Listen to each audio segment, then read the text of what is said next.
Vaughan Somerset was pretty sure his nipples had melted somewhere between dropping off the council member at Blackwing Coven and saying goodbye to his brother Owen.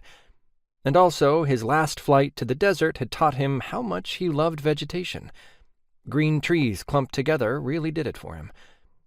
The vast forests that made up most of St. Lake's made him giddy. Or it would if he wasn't so damn tired.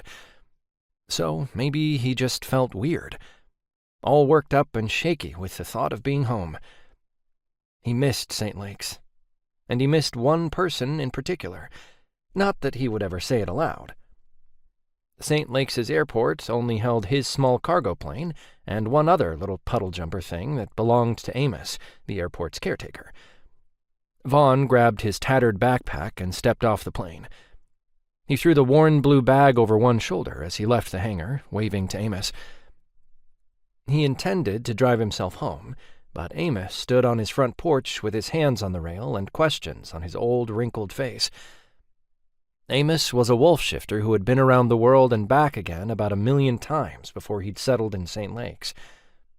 He had bought the land and built the airport well before Vaughan was born, and probably before St. Lake's had even become a shifter town. He had taught Vaughan how to fly, and helped him to buy his plane. They'd even built Vaughan's hangar together. Vaughan owed him a lot, including the conversation Amos wanted. As tired as Vaughan felt, he sighed and turned back, crossing the tarmac again. "Cloudless day. Heard it's supposed to rain, but the weather person lied the past 3 times I've listened." Amos starting the conversation with the weather meant he had something on his mind. Vaughan had been around the man long enough to know that.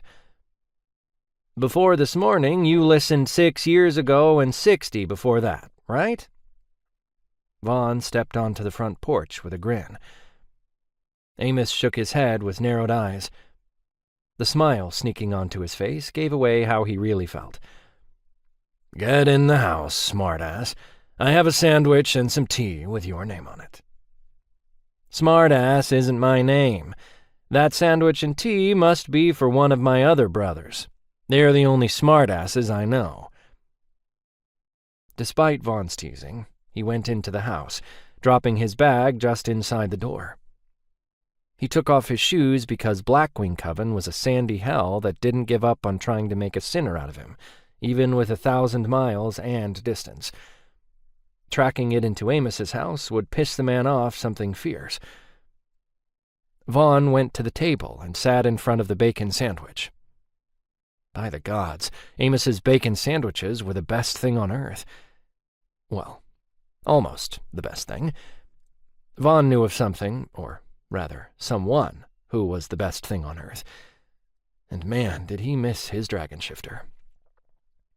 He admired the goodness before taking a bite. Amos chuckled when Vaughan moaned. "Is one sandwich gonna be enough, boy?"